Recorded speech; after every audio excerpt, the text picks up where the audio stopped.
नई फिल्म से। क्यों है जी? सब सब क्यों है? चले एक मिनट, ओके ठीक है जी, क्यों है सर?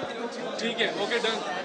अच्छा शान, आप इस नए साल की पहले दिन पहली फिल्म का यहाँ पर इफ्तिताह हो रहा है, तो आप ये बताएं इसका हिस्सा होने पर आपको किस तरह से फील हो रहा है? देखिए, पाकिस्तान फिल्म इंडस्ट्री के लिए जो कुछ मैं कर सकता हूँ, जो भी मेरी ख्वाहिशें हैं, जो भी काम है, वो मेरी हमेशा से कोशिश रही कि मैं पहले अपने मुल्क को तरजीह दूँ हमेशा।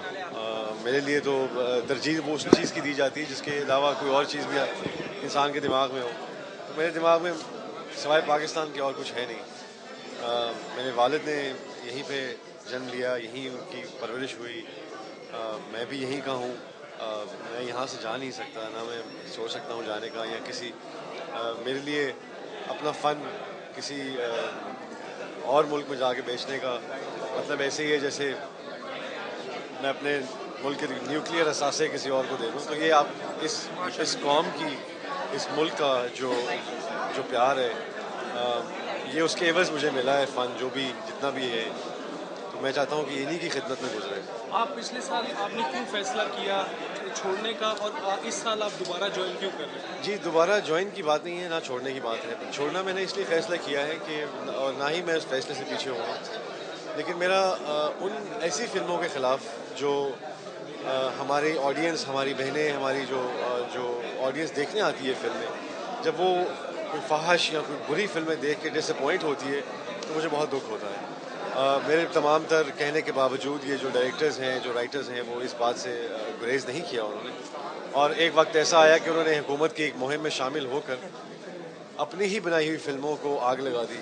तो वो जो जिन फ़िल्मों को आग लग रही थी या जिन पोस्टर्स को आग लग रही थी, उन पर तस्वीरें हमारी थी। तो मेरा कहने का मकसद ये है कि जो करता है उसको भरना चाहिए, जिसने किया नहीं उसको भरना नहीं चाहिए। तो इस बात में मैंने इनसे कहा था कि मेरी जो मंज़िल है वो आप शायद नहीं देख पा रहे हैं और ना ही मेरा रास्ता आपके साथ है। तो मुझे ऐसे डायरेक्टर्स की तलाश है जो टेलीविज़न में हैं, जो फ़िल्म में हैं, जो लिटरेरी सर्कल्स में हैं। मैं अमजद इस्लाम अमजद साहब और जितने ऐसे लोग हैं जो लिखते हैं फ़िल्म्स, टेलीविज़न के लिए लिखते हैं, प्लेज़ वगैरह। उनसे रिक्वेस्ट है मेरी कि जो जब भी कभी ज़रूरत पड़ती है फ़न की, तो यहाँ का फ़नकार जो है वो हमेशा टेलीविज़न को टाइम देता है। आज भी आप देखें तो हमारी बहुत सी ऐसे एक्टर्स हैं जिनको टेलीविज़न में हैं और टेलीविज़न के लिए काम कर रहे हैं, इस मीडियम के लिए काम कर रहे हैं। तो उनसे मेरी हमेशा से ये गुजारिश रही कि वो भी फ़िल्म की तरफ आएँ और फ़िल्म को सपोर्ट करें। फ़िल्म को सपोर्ट करने का मतलब ये नहीं होता कि आप किसी फ़िल्म की तकरीब में आके उसके बारे में अच्छा बोल दें। उसके लिए पैशन और एफ़र्ट करना ज़रूरी है। आपको अपने ही फ़न से कुछ हिस्सा हमें देना पड़ेगा। वो जो है असगर नदीम सैयद साहब हैं, उनको चाहिए फ़िल्म लिखें, शॉर्ट फ़िल्म्स लिखें। इंडिया में गुलज़ार साहब हैं, वो मेरा नहीं ख़्याल कि वो कम पढ़े लिखे होंगे। पता नहीं हमारे पढ़े लिखे लोगों को क्यों ऐसा फ़ील होता है कि उनको फ़िल्म नहीं बनानी चाहिए। इनको ज़रूर फ़िल्म बनानी चाहिए, इनको फ़िल्म लिखनी चाहिए। और ये वक्त है कि हम अपना जो आज जो हमारी आवाम है वो किताब से बहुत दूर हो गई है। तो इनके जो जो जो इनका जो कलाम है, जो ये लिखते हैं, उनको अब एक नए मीडियम की ज़रूरत है।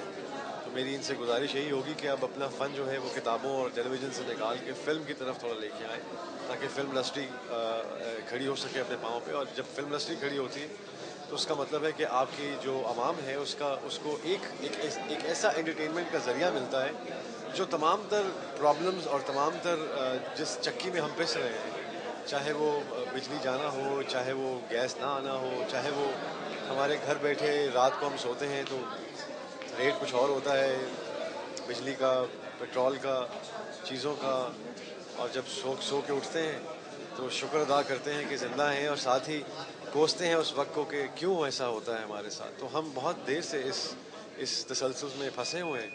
तो मेरे ख़्याल में अगर हम थोड़ा सा आवाम को रिलीफ़ दें और उसको फ़िल्म्स के ज़रिए जो उसकी अक्कासी करें, जो जो भी आप दिखाना चाहते हैं, चाहे जमहूरियत दिखाना चाहते हैं, चाहे इनकलाब दिखाना चाहते हैं, चाहे वो बहुत सी चीज़ें, जैसा मेरे वालिद को किसी ने कहा कि आप सियासत में आ जाएं, तो उन्होंने कहा कि नहीं, मैं फ़िल्में बनाऊंगा, सियासत नहीं करूंगा। इसलिए क्योंकि सियासतदान अपनी बात सुनाने के पैसे देते हैं और मैं अपनी बात सुनाने के पैसे लेता हूँ। तो मेरे ख़्याल में ये जलसे, ये बातें, ये सब बिल्कुल ठीक है, लेकिन मैं कोई ऐसा जलसा देखना चाहता हूँ जहाँ पे सारे स्पीकर्स जो हैं वो सियासतदान के ऊपर हो और माइक अवाम के हाथ में हो। तो ज़रूर ऐसा वक्त आएगा जब जमहूरियत सही मायने में आगे निकलेगी और ऐवानों में नहीं बल्कि सीढ़ियों में बैठ के फैसले होंगे। तो वो वक्त हमें देखना ज़रूरी है, क्योंकि हमें हर इंसान को उसका जो हक है वो देना बहुत ज़रूरी है। तो फिल्म भी उसी एक उस एंटरटेनमेंट का हिस्सा है। और शायरी हो गई, लिटरेरी संगीत हो गया, ये जितनी चीज़ें हैं ये इंसान को जो जिस दौर से हम गुज़र रहे हैं, हम अपने टैलेंट पे और हम अपनी चीज़ों पे होप लूज़ कर रहे हैं। आज इंडियन फिल्मों की भरमार है यहाँ पे। मैं कभी ये नहीं कहता कि उनको रोका जाए। मैं ज़रूर ये कहूँगा कि हमें कोई एक ऐसा इंफ्रास्ट्रक्चर क्रिएट करने का मौका दिया जाए जिससे हम बैठ के अपनी बात मनवा सकें, अपना काम कर सकें। हर इंसान अपने फ्रंट पर लड़ता है, जुडिशरी अपने फ्रंट पर लड़ती है, आर्मी अपने फ्रंट पर लड़ती है। तो फनकार को भी उसके फ्रंट पर लड़ने की इजाज़त दी जाए। कोई ऐसी पॉलिसी बनाई जाए जहाँ पे बिजनेसमैन जो है वो यहाँ के जो सिनेमाज हैं उनमें इन्वेस्ट करें और सिनेमाज और से और सिनेमाज डेवलप हो। हम लोग पैसे नहीं मांग रहे हैं, हम पॉलिसी मांग रहे हैं। कोई ऐसा इंफ्रास्ट्रक्चर क्रिएट किया जाए जिसके ऊपर आने वाली नस्लें जो हैं वो कम से कम अपने कल्चर, अपना म्यूज़िक, अपनी चीज़ों को देख के फ़ख्र से ये कह सके कि ये मेड इन पाकिस्तान है। आज हम किसी के भी मुल्क का गाना गाते हैं, एंजॉय करते हैं। मैं उस एंजॉयमेंट के ख़िलाफ़ नहीं हूँ, ना मैं किसी और चीज़ के ख़िलाफ़ हूँ, लेकिन अपने आप को भूल के किसी और को याद करना जो है वो सिर्फ मुझे एक ही सूरत में नज़र आता है, वो ये है कि वो आप अल्लाह को याद करें। लेकिन उसके अलावा अगर आप अपना फ़न, अपना कल्चर और अगर आप कलमा गो होने के बाद ओम शांति ओम का कलमा पढ़ते हैं तो मुझे कुछ समझ नहीं आती इस मामले में। बहुत सी वैल्यूज़ होती हैं इंसान की, हर इंसान की अपनी वैल्यूज़ है। मैं किसी के ख़िलाफ़ नहीं बोल रहा हूँ। जो जहाँ जाके काम कर रहे हैं वो अपनी मर्ज़ी से कर रहे हैं, अपनी सोच से कर रहे हैं। मेरी तमाम दुआएं इनके साथ हैं। दुनिया एक वर्ल्ड ग्लोबल विलेज बन चुका है। उसमें इस वक्त ये नहीं हो सकता कि ये बंद कर दें, उसको ना आने दें, ये ना करें, उनको भी आने दें। लेकिन कोई ऐसी हार्मनी, ऐसा कुछ इंफ्रास्ट्रक्चर क्रिएट किया जाए जिसमें अमन की आशा है। अमन की आशा के ऊपर हम सिर्फ मुज़ाकरात जो है वो सियासतदानों के दरमियान क्यों होते हैं, फ़नकारों के दरमियान भी होने चाहिए, ताकि वहाँ की इंडस्ट्री से हम फ़रोग़ पा सकें। जब जैसे कि फरमाया भी गया था कि इल्म हासिल करो चाहे चीन जाना पड़े, तो चीन में मुसलमान नहीं रहते थे, लेकिन फिर भी इल्म की बात थी, लिहाजा उस चीज़ से इस्तिफ़ादा किया गया कि इल्म हासिल करना ज़्यादा इंपॉर्टेंट है।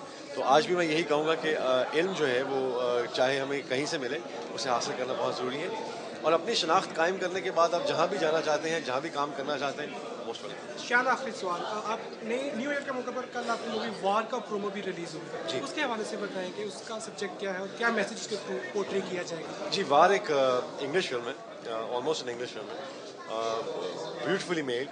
बिलाल अशारी ने बहुत अच्छा काम किया है। उनकी जो प्रोड्यूसर है रॉक साहब, वो is a very good producer. उसमें वो लिखी भी है उन्होंने फिल्म, और एक बहुत नया वेंचर है। और मैं काफ़ी होप कर रहा हूँ कि हमारा जो फ्यूचर है पाकिस्तान फिल्म इंडस्ट्री का, वो बहुत से ऐसे डायमेंशन से जाके लिंक करता है जिसमें एक वार भी है, इसमें टेक्निकल फैसिलिटीज़ हैं, इसमें एक नए लोग जो हैं वो फिल्म की तरफ आ रहे हैं। मेरा उसमें ज़्यादा इंटरेस्ट है कि फ़िल्म की ग्रोथ के ऊपर वो फिल्म बहुत संग मील साबित होगी। ठीक है। ठीक है, थैंक यू। Thank you.